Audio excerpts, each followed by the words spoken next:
ఈరోజు నేను చెప్పబోయే అంశం మృగాన్ని సైతం మార్చిన మహామహిళ. అంశం మరొకసారి, మృగాన్ని సైతం మార్చిన మహామహిళ. ఇప్పుడు ఉన్న వాళ్ళు ఏంటంటే, నా భర్త నన్ను వేధిస్తున్నాడండి, నా భర్త నన్ను మంచి చూసుకోవట్లేదు, నా భర్త నన్ను చాలా హింస పెట్టి నన్ను చాలా ఇబ్బంది పెడుతున్నాడు. నేను ఎంత దేవుళ్ళలో ఉన్నా కూడా, నేను ఎన్నిసార్లు ప్రార్థన చేసినా కూడా నా మాట వినట్లేదండి.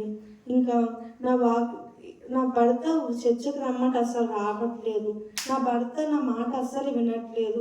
దేవుడు మాటలు అనగానే చెవులు మూసుకుంటూ ఉంటాను అని చెప్తున్నాడు. అసలుకి బైబిల్లో దేవుడు వాక్యాన్ని చెప్పకుండా కూడా భర్తను మార్చవచ్చు అని బైబిల్లో ఉన్నది. అది ఎక్కడో చూసుకుందాం. 1 పేతురు 3వ అధ్యాయం 1వ వచనం. 1 పేతురు 3వ అధ్యాయం 1వ వచనం. అటువల స్త్రీలారా, మీరు మీ స్వపురుషులకు లోబడి ఉండుడి. అందువలన వారిలో ఎవరైనాను వాక్యమునకు అవిధేయులైతే వారు భయముతో కూడిన మీ పవిత్ర ప్రవర్తన చూచి వాక్యము లేకుండానే తమ భార్యల నడవడి వలన రాబట్టవచ్చును.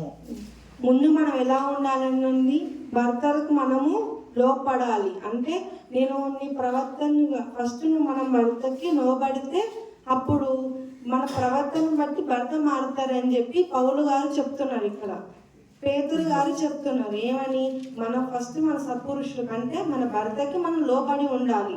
లోబడితే నీ ప్రవర్తనను నిమ్మలంగా ఉండి, నీ భర్త ఒక మాట అంటే దాని మాటకి నువ్వు బదిలీయకుండా నీవు దాన్ని సహించి ఉంటే నీ నడవడికను బట్టి నీ భర్త మారుతారని తెలుస్తుంది. అయితే ఇంకా ఏంటి, ఇక్కడ నేను చెప్పగా మృగాన్ని సైతం మార్చినాను. అసలు ఆ మృగం అంటే, ఆ మృగం ఎవరు ఆ స్త్రీ మార్చింది? మన బైబిల్లో ఒక వచనం కానీ ఒక వాక్యం ఉందంటే అది ఇచ్చిందంటే ఖచ్చితంగా ఎవరో ఒకరు చేస్తేనే కానీ ఇస్తారు కదా. అంటే ఇప్పుడు ఇక్కడ వాక్యం ప్రకారంగా ఎవరా స్త్రీ అలా మార్చింది? ఎవరమ్మా? ఇప్పుడు బయట వాళ్ళు చెప్తే ఏమంటారంటే, నీతులు ఎన్నే చెప్తారు, మీరు అది చేయాలి కదా ఫస్ట్. నేనే చెప్తా కూర్చొని నీతులు చెప్పమంటే రోజుకొక గంట సేపు నీతులు చెప్పుకుంటుంటా కానీ అవి జరగవని చెప్తారు. అసలుకి ఏమంటారు, ఈ బైబిల్లో ఉన్నాయన్నీ కేవలం మాట మాత్రం, ఎవరు బతకలేదు, ఎవరు ఉండలేదు అని చెప్తారు. అసలుకి ఉన్నారా? ఎవరు అసలుకి ఇలా బతికింది? ఎవరు మృగాన్ని సైతం మార్చిన స్త్రీ ఎవరు అసలుకి చూసుకునేరో పాఠం అదే. అయితే ఇప్పుడున్న వాళ్ళు ఏమంటారంటే, మనకు తెలిసిన కోపిస్టులు, సాడిస్టులు ఎవరు ఉంటారు? మనకు తెలిసిన వాళ్ళు ఎవరు? హిట్లర్ ఒకరు. ఫస్ట్ హిట్లర్ బాగా చాలా సాడిస్టు, ఎంత క్రూరమైన మనకు తెలుసు. దాని తర్వాత నార్త్ కొరియా కిమ్, ఆయన కూడా. వీళ్ళకన్నా క్రూరమైన వ్యక్తి మన బైబిల్లో ఒకడు ఉన్నారు. ఎవరైనా పాత నిబంధనలో మనకి పాత నిబంధనగానే ఫస్ట్ గుర్తొచ్చే పేరు ఒక ఆయన. ఎవరైనా? నెబుకద్నెజర్ క్రూరమైన వ్యక్తి అని ఎట్లా మనకు బైబిల్ చదువుకుంటే మనకు తెలుస్తుంది. నెబుకద్నెజర్ ఎట్లాంటోడు, ఒక చిన్న రాజ్యానికి కోసము ఎన్నో యుద్ధాలు చేస్తాడు. ఎలా అంటే, ఒక రాజ్యానికి వెళ్ళిందంటే ఆ రాజ్యాల్లో ఎవరైనా పురుషులు ఉన్నారనుకో, ఆ పురుషులు చాలా దిట్టంగా మంచిగా ఆరోగ్యంగా ఉండి, అంటే మళ్ళీ తిరిగి ఎక్కడ వాళ్ళని హింస పెడతాడు, ఎక్కడ మళ్ళీ ఆ రాజుకు తిరగబడతాడేమో అని ఆ పురుషుని నపుంసకులో మార్పిస్తాడు. ఎట్లా అంటే ఆ ద్రాక్షారసం ఇవ్వకుండా నపుంసకులో మార్పిస్తాడు. అటు ఆయన ఎలా అంటే అది ఆ బాధ తట్టుకోలేక నేను ఎందుకు బతుకున్నానా అని చచ్చిపోయే అంత క్రూయల్గా చేస్తాడు. ఎవరు? ఈ నెబుకద్నెజర్. ఈయన ఎంత క్రూరంగా ఉన్నా కూడా ఇందులో ఒక ప్రేమికుడు కూడా ఉన్నాడండి. ఎలా అంటే ఆయన ఏం చేస్తాడు, తన భార్య కోసం అని చెప్పి హ్యాంగింగ్ గార్డెన్స్ కట్టించాడు. తన భార్య కోసం హ్యాంగింగ్ గార్డెన్స్ కట్టించాడు. ఇంకా మనకి తెలిసిన దాంట్లో ప్రేమికులు ఎవరు? షాజహాన్ ఉండి తాజ్మహల్ కట్టించాడు. ఇంకొక వ్యక్తి బిహార్లో ఎవరో వాళ్ళ భార్య చనిపోతుందని ఒక కొండ అడ్డొచ్చినప్పుడు ఆ కొండను చీల్చేశాడు. కూర్చొని ఆ కొండను మొత్తం కొట్టి చీల్చేసాడు. అట్లా అంటే దేవుడి తర్వాత అంత ముఖ్యమైన స్థానం ఎవరు? పురుషులు ఎవరికి ఇస్తారు?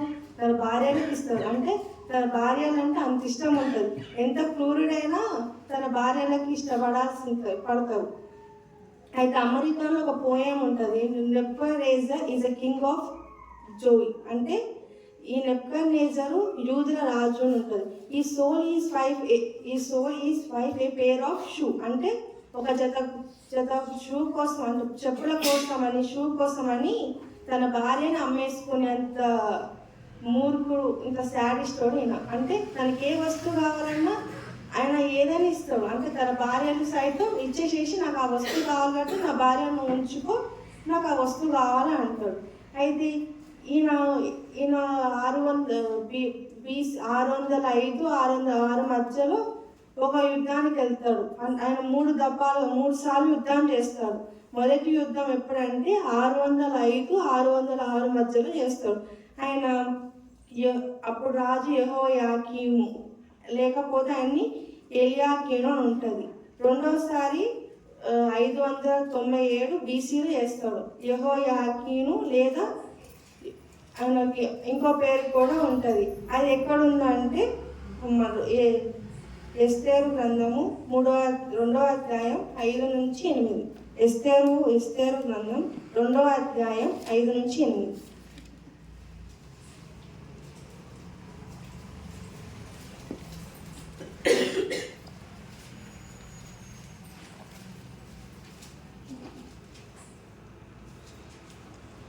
రెండు 5 నుండి 8 వరకు.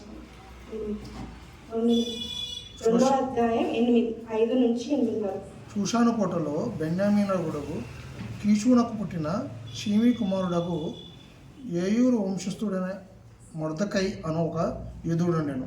బబులోను రాజైన నెబుకద్నెజరు యూదా రాజైన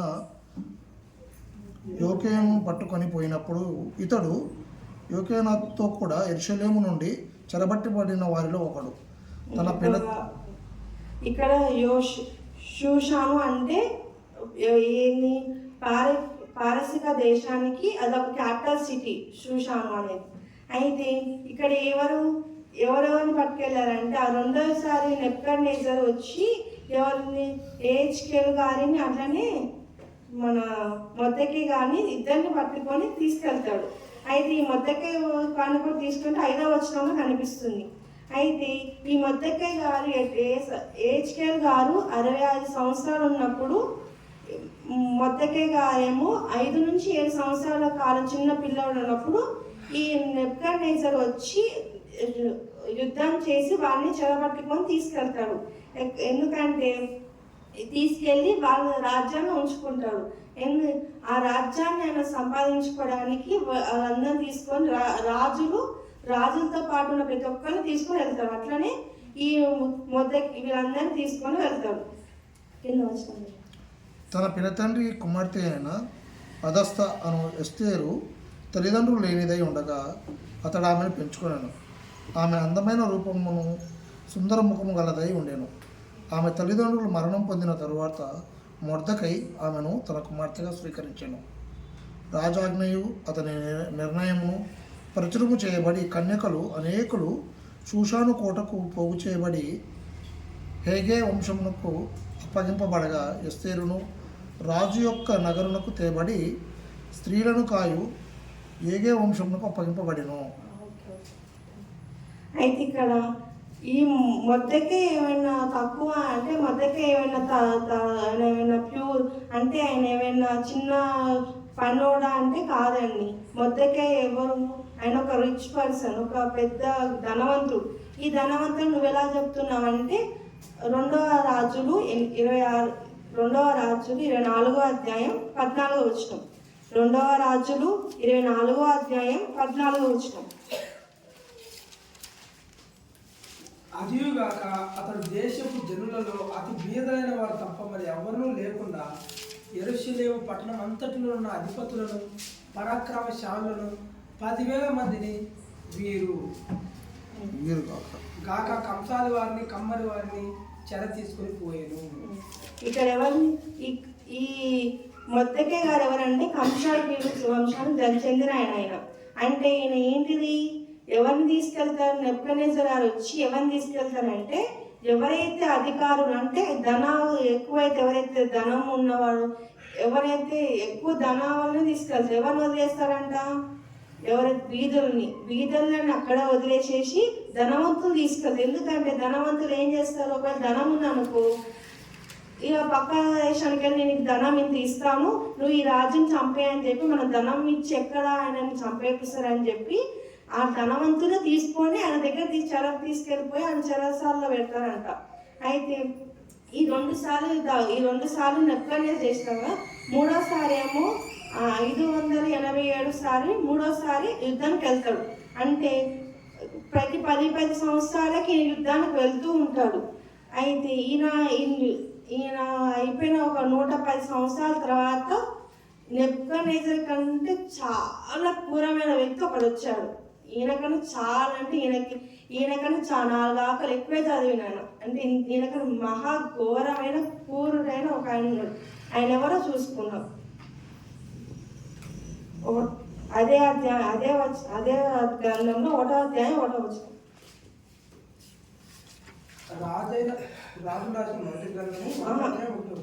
ఎస్తేరు గ్రంథం 1వ అధ్యాయం 1వ వచనం.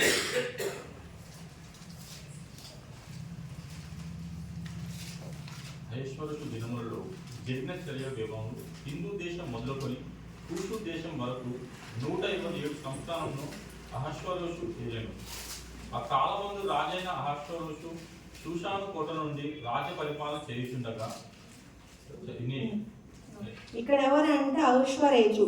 ఈయన ఎంత క్రూరుడు అంటే చాలా క్రూరమైన వ్యక్తి. ఎలా అంటే ఈయన యుద్ధానికి వెళ్ళే 3వ వచనం చదవండి. అదే అధ్యాయం 3వ వచనం చదవండి. తన ఏలుబడి యందు 3వ సంవత్సరం తన అధిపతులందరికీ సేవకులను విందు చేయించాడు. అంటే ఆయన వెళ్ళే ముందు విందు చేయించాడంటే ఇక్కడికి గ్రీకు దేశానికి యుద్ధానికి వెళ్ళే ముందు ఒక విందుకు అందరు పిలిచారు. ఎందుకంటే విందు ఎందుకు చేపిస్తారు, అప్పటి కాలంలో విందుకి ఎందుకు చేపిస్తారంటే ఇప్పుడు వాళ్ళు ఈ యుద్ధానికి వెళ్ళిన తర్వాత రావచ్చు రాకపోవచ్చు, 50-50 రేషియో ఉంటుంది.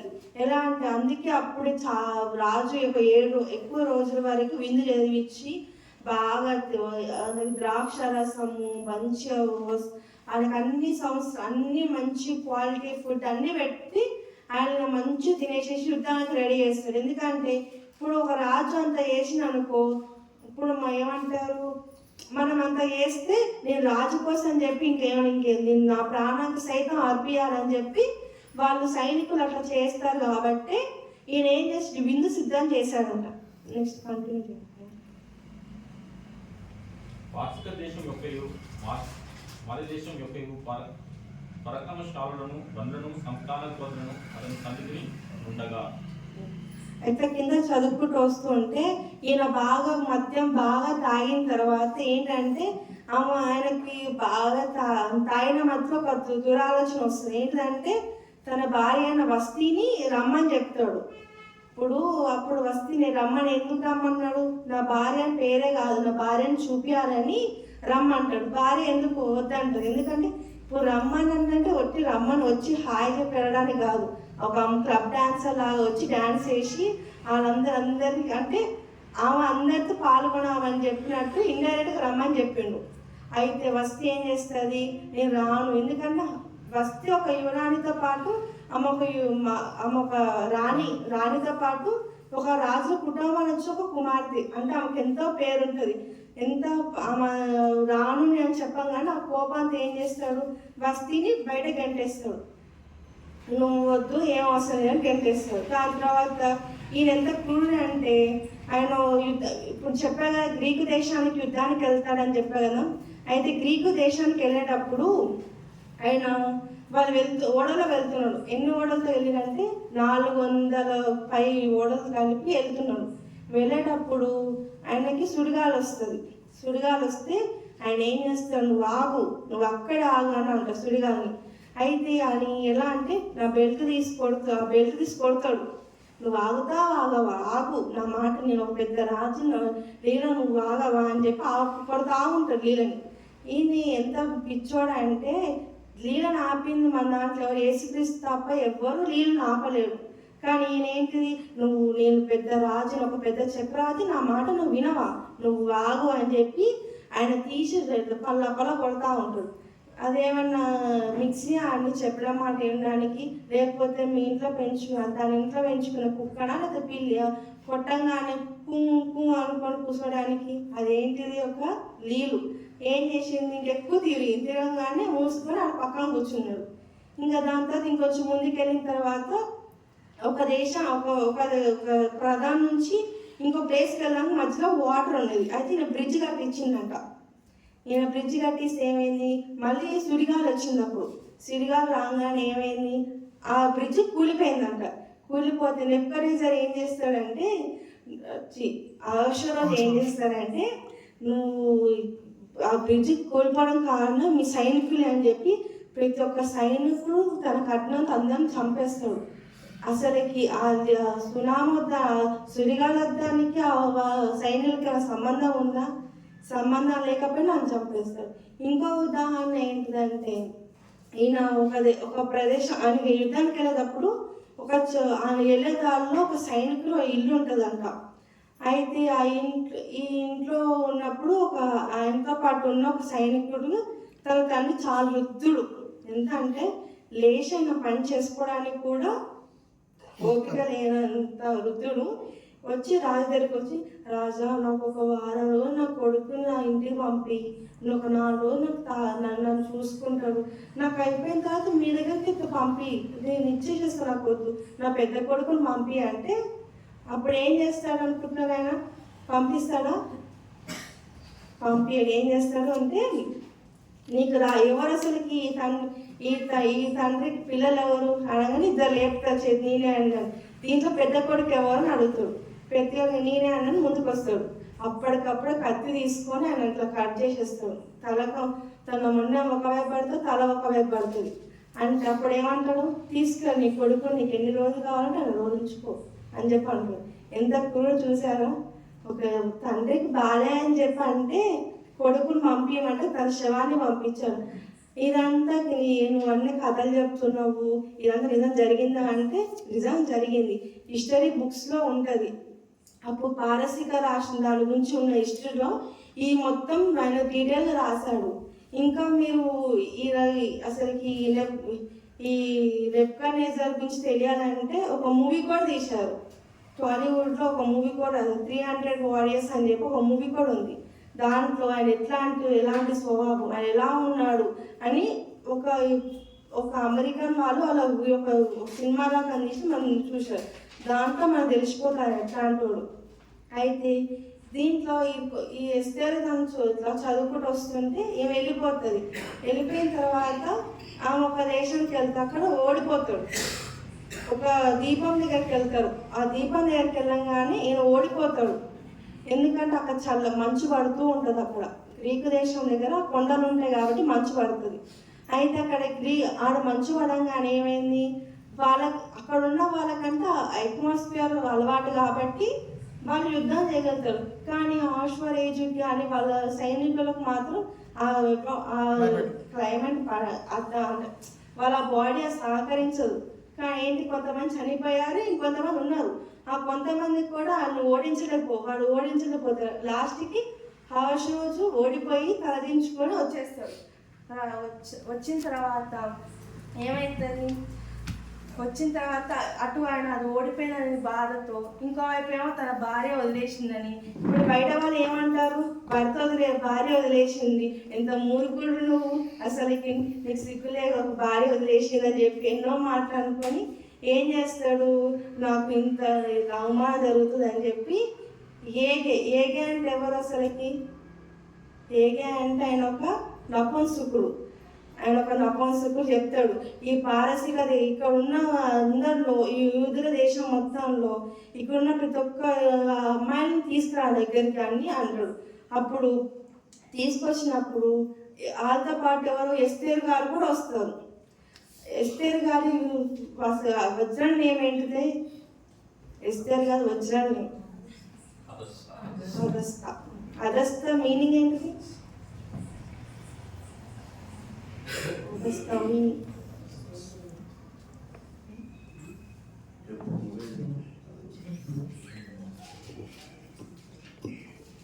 అదొక చెట్టు పేరు. అంటే ఆ ఫ్లవర్స్ ఎట్లుంటాయి అంటే నక్షత్రం లాగా మెరుస్తూ ఉంటాయి.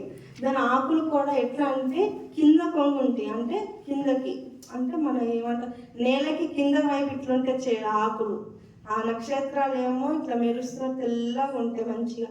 ఇంకా చెట్టుని ఫొటోస్ తీసి మన గూగుల్ ప్రకారం ఆ చెట్టుని ఫొటోస్ ఎక్కువ ఫొటోస్ తీసిన చెట్టు ఏంటిదంటే అది గ్రిజ్జి అని చెట్టు అంటది. అదొక చెట్టు. ఆ చెట్టును ఎక్కువ ఫొటోస్ తీసిరంట. ఆ ఫోటో ఎక్కువ అంటే ఎక్కువ సెల్ఫీస్, ఎక్కువ అంత అందమైన చెట్టు అని చెప్పి దానికి ఒక పేరు ఉంది. అంతటి పేరు ఉన్నది. అంటే పాత నిబంధనలు బైబిల్లో ఒక పేరు, మనిషికి ఒక పేరు పెట్టిన దాని స్వభావం తెలుస్తుంది. అట్లా తెలిసిన వాళ్ళకి కొంతమంది పేర్లు చెప్పండి.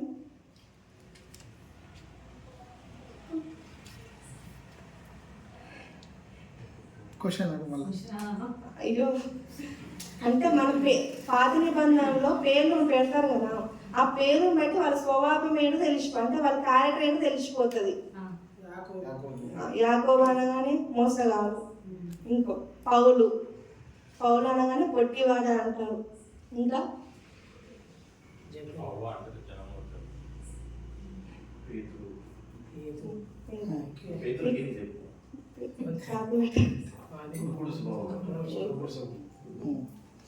ఏషావు జ్యేష్ఠత్వం కోల్పోయాడు, ఎర్రటి చర్మం కలిగి ఉంటాడు ఆయన.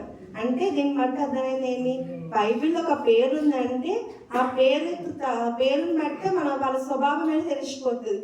అయితే ఆ పేరు నుంచి ఎస్తేరుని ఎందుకు మార్చబడింది? ఎందుకంటే అప్పుడు పారసికులు ఉంటే అవి చంపేస్తారని చెప్పి ఆమె ఇంట్లో ఉన్నప్పుడేమో ఆమె పేరు, బయటికి వెళ్ళగానేమో ఎస్తేరు అని పిలుస్తూ ఉంటారు. అయితే ఎస్తేరు గారు ఎలా అంటే, నేను ఇన్ని సంవత్సరాలు అంటే అప్పుడెప్పుడు 1585 BCలో తీసుకెళ్ళిపోయిన చెరసాల్లోనే ఆమె చిన్న నుంచి పెద్ద అయింది, అక్కడే పెద్దగా అయింది. ఆమెకి ఆ 4 గోడల మధ్యనే జైలులోనే పెద్దదయింది. మన లాక్డౌన్లో ఒక 1 year ఎట్లా గడిచింది, మనం ఏం బయటికి రాకుండా 1 year కష్టం వచ్చి అట్లాంటి ఆమె యవ్వన వయసు వచ్చే వరకు ఆ జైల్లోనే బతికాము. బయట ప్రపంచం ఎట్లుంటుందో తెలియదు, బయట మనుషులు ఎట్లుంటారో తెలియదు. ఆమె జైలే ఆమె జీవితం. ఆమె చిన్నప్పటి నుంచి నా తల్లిదండ్రులు ఎలా చనిపోయారు, మా తల్లిదండ్రుల ప్రేమను నేను ఎలానో మంచిగా చూసుకోలేదు, నా భర్త అయినా వచ్చి మంచిగా చూసుకుంటానని ఎన్నో ఆశలు పెట్టుకుంది. కానీ ఆమె ఆశలు మొత్తం నిరాశలు అయ్యి ఎవరు ఆమెను పెళ్లి చేసుకోవాలని చూస్తారు? ఐశ్వర్యరాజు గారు ఎవరైనా ప్రతి ఒక్క అమ్మాయిని, ప్రతి ఒక్క యువతులు అందరినీ తీసుకురా అని చెప్తారు. ఎవరికి? ఏకేకి చెప్తాడు. అప్పుడు ఏమైందో చూసుకుందాం. అది ఎస్తేరు గ్రంథము 2వ అధ్యాయం 15వ వచనం. ఎస్తేరు 2వ అధ్యాయం 15వ వచనం. మొర్దెకై తన కుమార్తెగా స్వీకరించుకొనిన తన పినతండ్రి అయిన అబీహయీలు కుమార్తెయగు ఎస్తేరు రాజునొద్దకు వెళ్ళుటకు వంతు వచ్చినప్పుడు స్త్రీలను కాయు రాజు యొక్క షండుగాడిన హెగ్గే నిర్ణయించిన అలంకారము గాక ఆమె ఏమీ కోరలేదు. ఎస్తేరును చూచిన వారందరూ ఆమె యందు దయపుట్టెను. ఎవరు అసలు? ఎవరంటే మొర్దెకై తన అంటే తన పినతండ్రి కూతురు అంటామా. అంటే ఆమెకు అప్పట్లో మనం అంటే పినతండ్రి కూతురు అంటే ఏమవుతుంది మనకి? చెల్లి. అప్పుడు పినతండ్రి బాబాయ్, అన్న చెల్లెలు అవుతారు, బిడ్డ అవుతుంది మనకి కాదు. కానీ అప్పట్లో వాళ్ళు ఎట్లా అంటే పినతండ్రి కూతురు ఏమవుతుంది వాళ్ళకి అన్నా చెల్లెల్లాగా ఉండేవాళ్ళు. అప్పుడు అన్నా చెల్లెలు వాళ్ళు. అయితే ఆమె అన్నా చెల్లెలా ఉన్నా కూడా ఆమె కూతురులా చూసుకుంటాడు అంటే ఆయన. అంటే నాకు ఆ చెల్లిలా కాకుండా ఒక కూతురులా చూసుకొని పెంచుకుంటాడు. అయితే ఆయన పంపిస్తాడు, ఇక నువ్వు వెళ్ళి, నీ వంతు వచ్చింది, నువ్వు వెళ్ళి అని చెప్పి అనిపించినప్పుడు హేగే ఎవరని చెప్పాను మీకు నేను? ఒక నపుంసకుడు. ఎందుకు నపుంసకుడు? రాజు నపుంసకుడు ఎందుకు పెట్టారంటారు? పురుషుడు అయితేనేమో ఏముంది దొరికిన ఛాన్స్ అని చెప్పి తీసుకుని వెళ్ళిపోతాడు. వెళ్ళిపోయి ఇంకా రాజుకి మంచి పేరు రాకుండా చూస్తాడు. అది అమ్మాయిలు అనుకో ఇంకా మొదలవుతుంది నీ జుట్టు దగ్గర నుంచి పుట్టిగా ముచ్చట్లు వేసుకుంటూ ఇంకా రోజు మొత్తం ముచ్చట్లే నీకు ఇది బాగుంటుంది నీకు ఇది బాగుంటుంది నీకు ఈ నగ బాగుంటుంది నీకు ఆ నగ బాగుంటుంది అని చెప్పి ఏం ముచ్చట్లుంటాయి. అందుకని నపుంసకుని పెడతాడు. ఎందుకంటే అటు చూద్దాం మొగ కాదు అటు ఆడద కాదు కాబట్టి అట్లా నపుంసకుని పెడతాడు. అయితే ఇక్కడ ఈ వచనంలో ఏముంది, ఆయనకి ఏది ఇస్తే అదే వేసుకున్నాంట. నాకు ఈ నగ కావాలి, నాకు ఆ నగ కావాలి, నువ్వేమిస్తే అది వేసుకో అంటే ఇంకో ఇది వేసుకో ఇస్తే ఇది వేసుకో అమ్మా అనగానే సరే అది వేసుకుంటా. ఇది అంటే ఆమె ఏమి సరే తీసుకుంది కానీ నాకు అది కావాలి నాకు ఇది కావాలి ఏం అడగలేదు. అప్పుడు చక్రవర్తులు అంటే ఎట్లా వాళ్ళ దగ్గర ప్రతి ఒక్కటి ఉంటాయి. ఏమిటిది నల్ల పూసలు ఉంటాయి, మెరిసే అన్నీ ఉంటాయి వాళ్ళ దగ్గర. ఏంటిది బంగారం అంటే ఎంత అంటే ఇప్పుడు ముఖేష్ అంబానీ కన్నా ఎక్కువే బంగారం ఉంటుంది. ఇప్పుడు 24 కాసులు అని 7 కాసులు అంటారు, ఇవన్నా కానీ ధనవంతులు అంటారు. కానీ అప్పుడు చక్రవర్తుల దగ్గర ఎంత ఎన్నో బంగారాలు ఎంతో వజ్రాలు వైడుండాలి మిలమిల మెరిసే ఒక్కటి ఉంది. కానీ ఆమె ఎన్ని వేసుకోదు, ఏ చూపిస్తే అదే వేసుకునేది.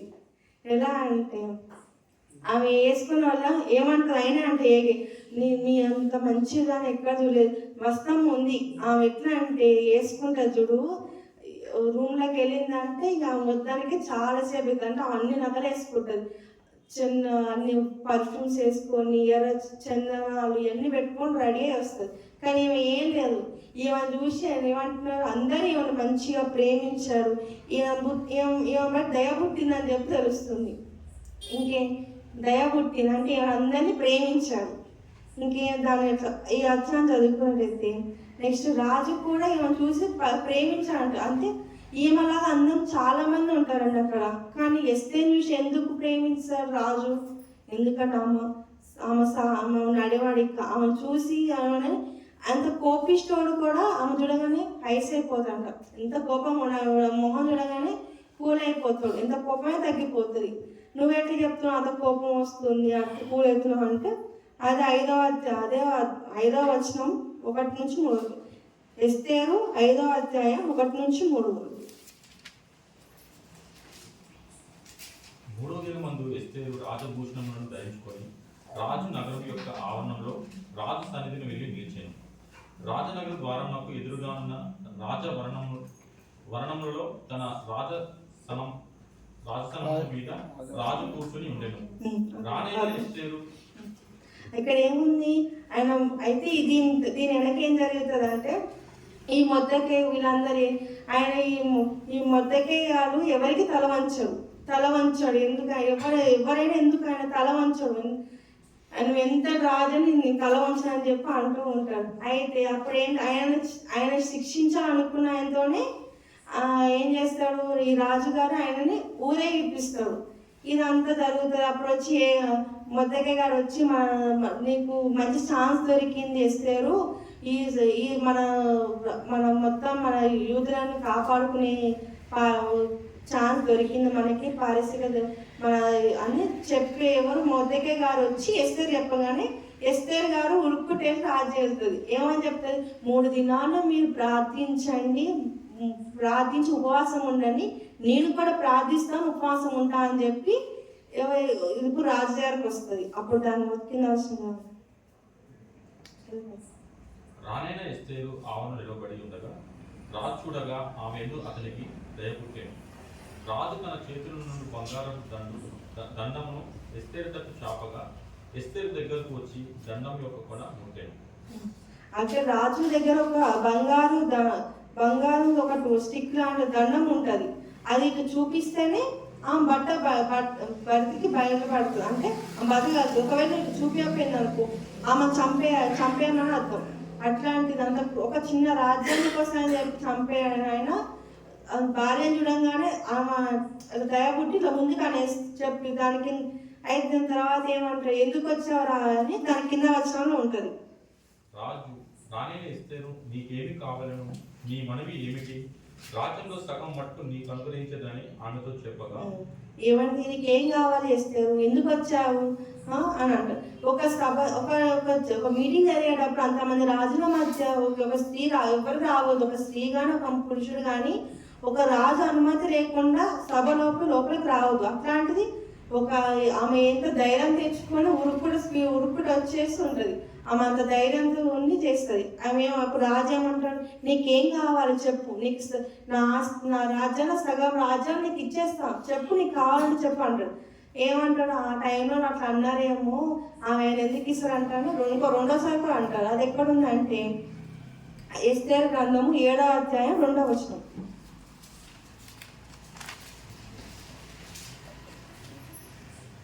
రాజు ఎస్తేరు రాణి, నీ విజ్ఞాపన ఏమిటి?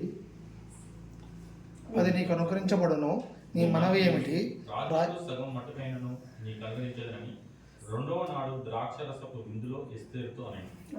ఇక్కడ ఏమున్నది, ఆయన రెండోసారి కూడా చెప్తున్నాడు, నీకేం కావాలి చెప్పు, నా దాంట్లో సగం పైగా నీకు ఇచ్చేస్తా. అంటే ఆయన దగ్గర 127 సంవత్సరాలు ఉంటే దాంట్లో 23 నీకు ఇచ్చేసేస్తా, చెప్పు నీకు కావాలని చెప్పి నేను ఇచ్చేసేస్తా అని అంటాడు.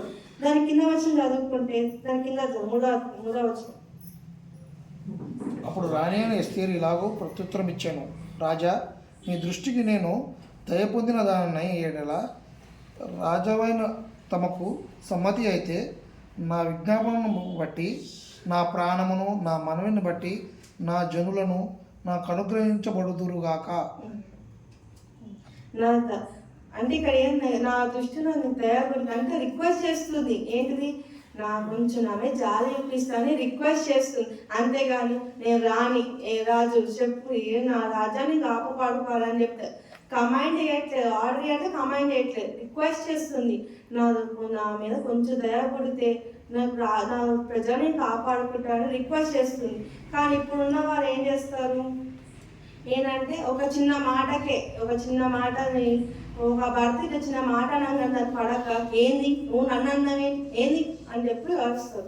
అంటే ఇక్కడ ఏంటిది, స్త్రీలందరూ ఏంటంటే నేను నాకంటే ఎక్కువ ఎవరు అని ఇద్దరు కాల్ ఆర్ ఈక్వల్, భర్త అయినా అంతే ఉండాలి, స్త్రీ అంతే ఉండాలని చెప్పి ఏం చేస్తుంటారు, నువ్వు భర్తకి సమానమే అని చెప్పి భర్తకు లోపడకుండా మొత్తం అంటే గర్వంగా ఉంటారు. ఇక్కడ ఎస్తేరు గారు ఎలా తన భర్త ఆమె దగ్గర ఆయన అంత రాజ్యాన్ని నేను నీకు ఇస్తాను అంటే కూడా నాకు ఏమొద్దు, నీకు కొంచెం నా మీద దయ ఉంటే నా ప్రజల్ని కాపాడుకుంటా అంటారు. దీన్ని బట్టి మనకు అర్థమైంది ఏంటిది, మనం కూడా మన భర్తతో కానీ మన సహకారులు ఎవరైనా చిన్నగా నిమ్మలంగా అంటే మన ప్రవర్తన బట్టి మార్చొచ్చని ఒక స్త్రీ చెప్పింది. దీన్ని బట్టి మనం జాగ్రత్తగా వాక్యాల నుండి మన ప్రవర్తన బట్టి మనం ఎవరైనా మార్చొచ్చని అర్థమైంది. సో మనందరం వాక్యాన్ని నేర్చుకొని వాక్యంలో బతికి మనందరినీ మార్చాలని కోరుకుంటే నా మాటలు ముగిస్తుంది. తల ఉంచుకుంటారు. దేవా ఈరోజు చెప్పిన అంశం ప్రతి ఒక్కరికి అర్థమైంది అనుకుంటున్నాను. దేవా ఆ అంశం ప్రతి ఒక్కరు హృదయాన్ని ఉంచుకొని ఆ వాక్యాన్ని ప్రతి ఒక్కరు ప్రకటించడం చూడమని దేవా, మేము ఎప్పుడు మీ అందు దయ కలిగి ఉండేటట్టు చూడమని దేవా, మంచిగా నీ అందు భయభక్తులు కలిగి ఎవరి మీద ఎక్కువ ఏమి ఉండకుండా ఉండేటట్టు చూడమని వాక్యం నేర్చుకొని మీ వాక్యం పట్టే బ్రతికేటట్టు చూడమని నా ప్రార్థన యేసుక్రీస్తు నామములో వేడుకుంటున్నాను తండ్రి. ఆమేన్.